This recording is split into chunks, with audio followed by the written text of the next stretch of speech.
I must say that this episode was a tough one to prepare because I know it's going to strike a chord. It's going to hit close to home for many international students in China, especially during this time of the year, when we encounter these nagging questions. Did I fail any class? Did I fail them all? Self-doubt creeps in, shaking our confidence and unsettling our dreams. And the worst part is that it doesn't even end there. The journey continues with uncertainty and unease. Did I pass the blind review? Will I pass my thesis defense? These crucial moments hang in the balance, not just determining your academic fate, but also shaping your future aspirations. For many of us, especially scholarship students, time becomes both friend and a foe. Will I graduate on time? Or worse, will I graduate at all? These questions echo through university halls, causing sleepless nights and whispers of doubt. And yet, in the middle of uncertainty, a glimmer of hope emerges. And I think that it is in these vulnerable moments that resilience takes hold. The stories of those who have faced academic failure in China not only reveal their ability to let go, but also their ability to rise above despair, turning back setbacks into stepping stones for personal growth and self-discovery.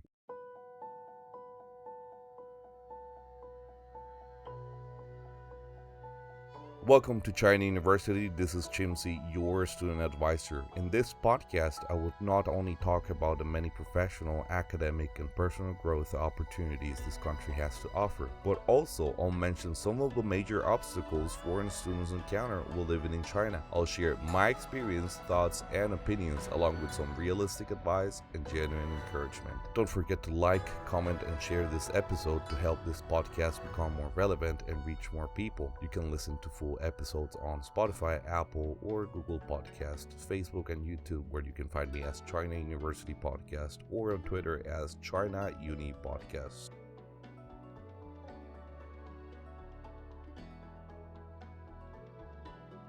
Welcome to another episode of China University Podcast, where we dive into various aspects of living and studying in China. I'm your host, Chimsy, and I'm excited to explore a topic that I'm sure will resonate with many international students in China: academic failure. In today's episode, we'll discuss the challenges students face when they don't meet their academic expectations and the impact it has on their overall well-being. Now, when I was researching this topic online, I realized that academic failure in China is a topic that often remains unspoken. And that's normal, I guess. I don't think people feel proud of their failures in school. And online, you'll hear about lots of success stories, but almost no failure stories, which makes me think that we all have a taboo against failure, whether it's struggling with exams, receiving poor grades, or feeling overwhelmed by coursework. The experience of academic failure can be demoralizing and isolating. In this episode, I hope I can shed some light on this issue and explore strategies for overcoming academic setbacks. Now, first, let's talk about the importance of discussing academic failure and its impact on students. Look, in my view, it's crucial to recognize the importance of discussing academic failure for several reasons, mainly because ignoring its existence can be detrimental and can prevent you from making decisions in a timely manner. Let me share a personal story that illustrates this point. When I used to live in Nanjing, there were these two girls I knew. They dedicated an entire year to learning Chinese and immersing themselves in the culture. Unlike most people, they rarely went out partying. Instead, they had a positive attitude towards studying and embraced Chinese traditions better than anyone else I knew at the time. Once they completed their Mandarin course, they decided to enroll in the economics undergraduate program at one of China's top 5 universities. Unfortunately, things didn't go as smoothly as they hoped. Firstly, they found it incredibly challenging to keep up with the fast-paced classes. Not only did they have to compete with Chinese students who had been learning Mandarin their whole lives, but the demands of the economics program were so extremely rigorous. I remember that a few months before we started at our new university, the dean of the School of Economics visited our campus in Nanjing. His purpose was not only to encourage us, but also to warn us about the difficulty of the major and the high standards set by the department and the university. They conducted interviews with each one of us to assess our progress and offer advice. On that very same day, the dean gave students the opportunity to switch to another major on the spot, but no one took the chance, maybe out of fear of appearing inadequate in front of everyone. So we proceeded with the interviews. I stood in line waiting for my turn, and I couldn't help but to wonder why the dean of the School of Economics had to come all the way to our campus just to low-key tell us that we might not succeed. But I also thought that he must have known something beyond our comprehension at the time. About 5 minutes later into my interview, one of the teachers interrupted me and said, "Look, you have a great attitude towards studying, but I think Chinese literature is not a suitable major for most foreigners. Why don't you switch to a Mandarin program designed for foreigners, such as Chinese language with a concentration in business?" Man,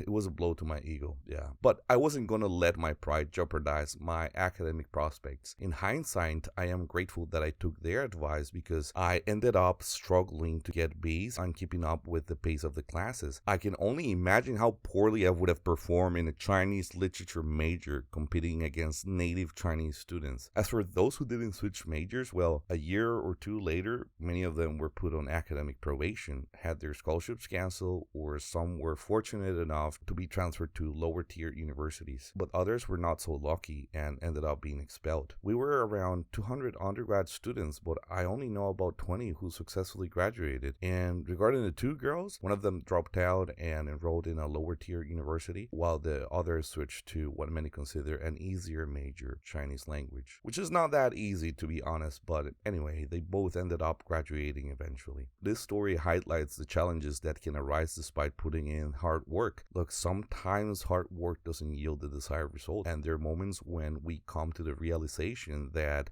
we have been heading in the wrong direction. But that's okay. It's better to acknowledge and accept that we're heading in the wrong direction than to live in denial and never realize it at all. And I think it's time for international students in China to start discussing and understanding failure. I think we can really learn valuable lessons and think of alternative paths to academic and professional success. Academic setbacks have a direct impact on students' emotional and mental health. And even though I know you'll hear lots of success stories, you won't hear many failure stories because then again, the stigma surrounding failure. But there's proof that foreign students face setbacks during their majors, and it has been well documented. For example, there is a research article titled "Coping Strategies of Failing International Medical Students into Chinese Universities, a Qualitative Study." I'll leave the link in the description of this episode, but I'll summarize it for you as well. The article pretty much says that although some students may successfully graduate with a degree from China, pass licensing exams in their home countries, a significant number of students do fail. In the study, they investigated the coping mechanisms of 21 international medical students who experienced exam failure but were ultimately able to recover their grades successfully. Participants reported that they eventually realized the importance of relying on their friends, teachers, and seniors as essential sources of academic and emotional support after failing exams. Seeking help from teachers during and after class was also found to benefit them significantly. The coping strategies applied by the participants in this study aligned with previous research on effective learning strategies and exam preparation. It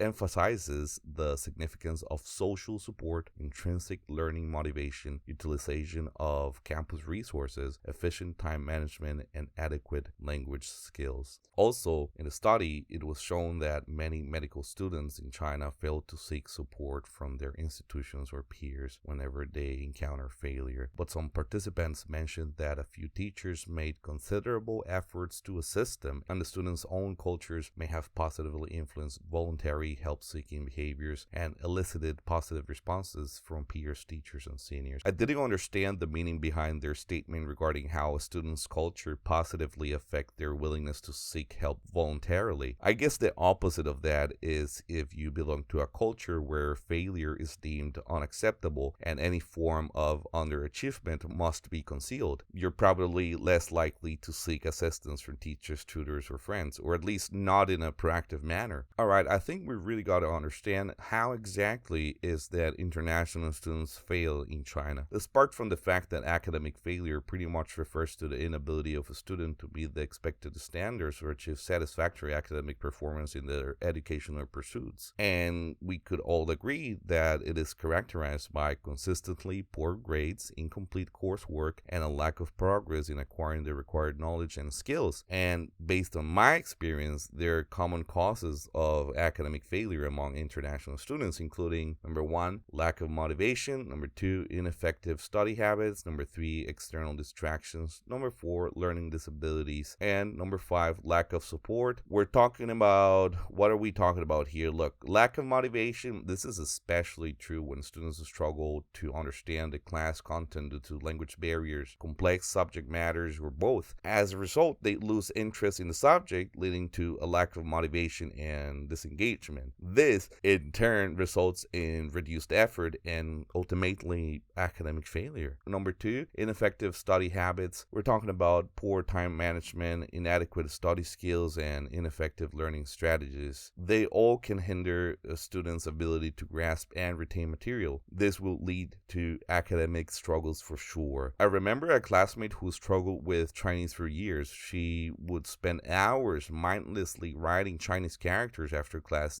yet she managed to fail every single exam. And what you can learn from this is that graduating from high school successfully doesn't guarantee the same outcome in college, especially for students who were never taught the study methods or time management skills. Number 3, external distractions. In one of my episodes, I think it was episode number 17, Distractions in China, I discussed distractions in China, including personal stories, family problems, peer pressure, and what else? Social distractions, yes. And these external factors divert the students' attention away from their academic responsibilities and hinder their progress. And to make things worse, the fear of academic failure itself becomes a major distraction. It's challenging to focus when you're aware that your scholarship will soon expire and you're not graduating on time, or that your monthly stipend could be cut if you fail again. Number 4, learning disabilities such as dyslexia, dysgraphia, dyscalculia can affect reading, writing, and mathematical skills. Attention deficit hyperactivity disorder, ADHD, which usually goes undiagnosed in adults, hinder attention span, organization, and time management. Then autistic spectrum disorder, ASD, which can impact social interaction, communication, and behavior. These things can make it difficult to understand academic materials and engage with classmates and teachers. And man, I hope I'm not offending anyone by saying this, but some students with these conditions and those whose appearance and social cues differ from what is considered the norm may face isolation, especially if they are perceived as weird by their peers or teachers. Apart from that, intellectual disabilities can also affect cognitive functioning, making it harder to adapt, problem solve, and keep up with classmates who come from diverse educational backgrounds. You know, when you first arrive in China, you'll quickly notice that your classmates come from diverse backgrounds. And back when I was in Nanjing doing my preparatory courses, many of my classmates were experiencing college life for the first time. And after a semester or so, it became clear who had received a solid education in their home countries and who hadn't.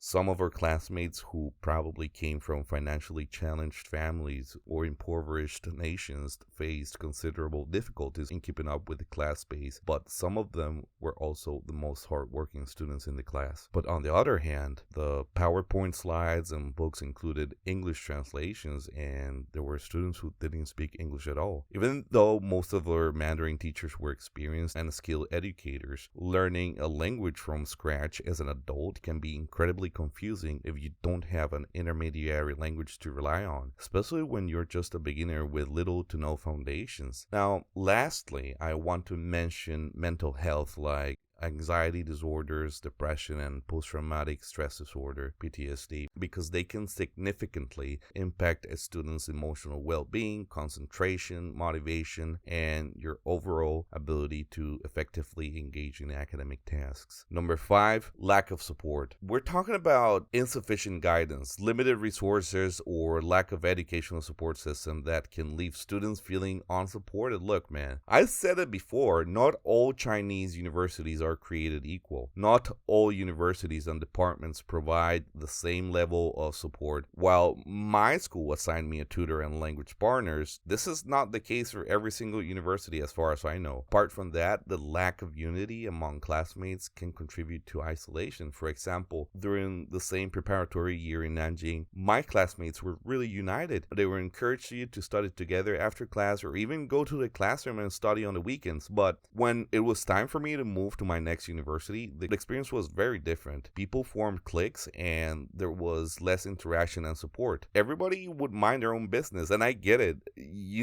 We're adults, but damn, man, we're also foreigners, and lack of unity is the least thing that you expect from your peers in a new country. Plus, it's easier to study when you know that you and your classmates are in the same room preparing for the same exams or working on the same projects, as opposed to you studying in your room with no one to interact with. But well, I know that just works fine for some people, but not for me. Anyway, so far I've discussed what academic failure looks like from the perspective of an undergraduate student, but failure can take on a different form for graduate and postgraduate students, especially when you take into consideration that undergraduate degrees focus on exam-based learning and achieving passing grades, and graduate and postgraduate studies require higher levels of intellectual rigor, critical thinking, and independent research. For this podcast episode, I didn't want to ask people about their experiences with academic failure in China. I know it's particularly difficult to openly talk about personal failures, but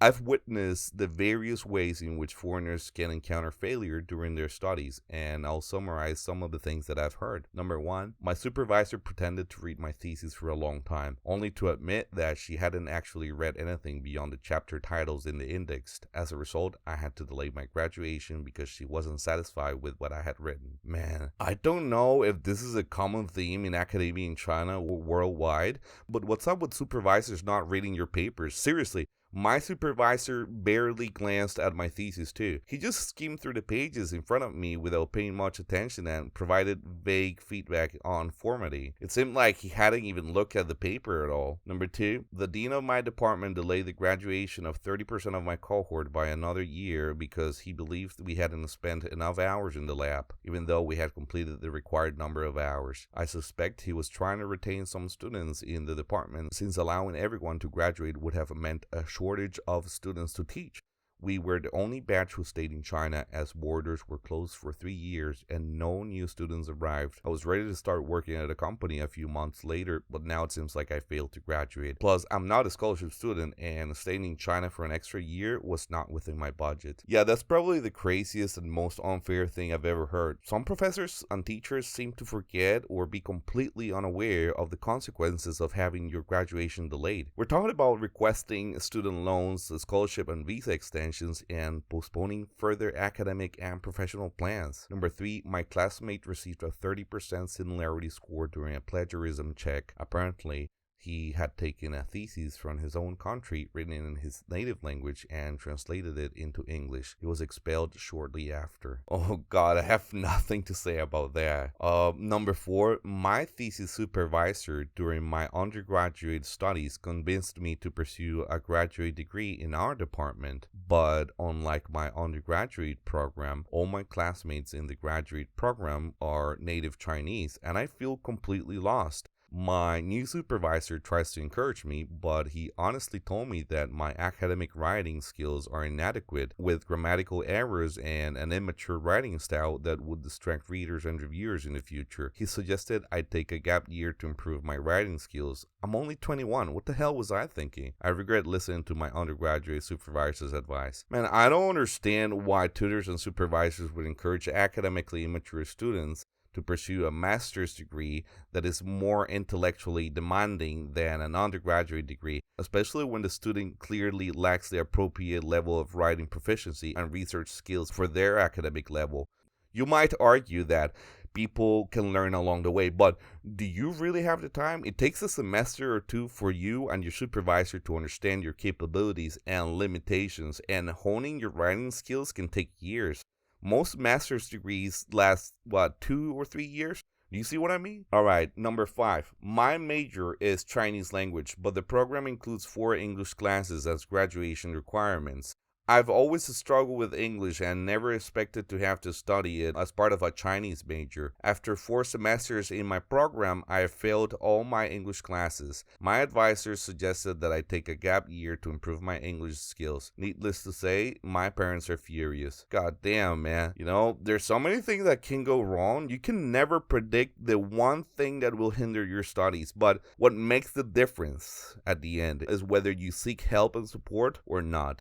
Most of the times, the help and resources are just in front of you. For example, when it comes to academic support, there are various resources available to foreign students in China. Sometimes you will find them yourself. For example, universities provide libraries, study spaces, and access to research materials, which can greatly aid in academic pursuits, especially if you're lacking on a certain area and want to increase your knowledge or hone your writing skills. Apart from that, there may be specialized academic support centers and departments that offer tutoring, workshops, or study groups to assist students in their coursework. If you don't know where to start, well, start by asking teachers and classmates. If they don't know, at least they might be able to point at the right direction. Also, I really encourage you to actively engage with professors, advisors, and tutors. They possess valuable expertise and knowledge in their respective fields and can provide guidance, clarify concepts, and answer questions. Don't hesitate to approach them for assistance or schedule appointments to discuss any academic concerns or challenges they may be facing. Establishing a good rapport with professors and advisors can create a supportive network and contribute to a sense of belonging within the academic community. Seriously, you gotta talk to your teachers. You gotta let them remember you. This is the only way for you to have someone to fall back on in case you're struggling and encounter academic failure. Now, mental health. Mental health and counseling services are also an important aspect of support for foreigners. When you move to a new country, adjusting to a different culture and dealing with academic and personal pressures can be overwhelming, I'm telling you. So it is crucial to promote the availability of mental health resources and counseling services on campus. But no one is gonna come take you by the hand to go see these places. And as far as I know, these services can offer a safe and confidential space for students to express their concerns, manage stress, and seek guidance for any emotional or psychological difficulties they may be experiencing. You've really got to prioritize your mental health if you want to function properly in school. Now, to all students facing academic challenges out there, it is important to remember that you're not alone. Many foreigners studying in China have encountered difficulties along their academic journey, but it's crucial to maintain a positive mindset. Don't become the angry foreigner, man. Seek support from peers, mentors, and academic resources available. You really gotta recognize that setbacks and obstacles are part of the learning process, and they provide opportunities for personal growth and development.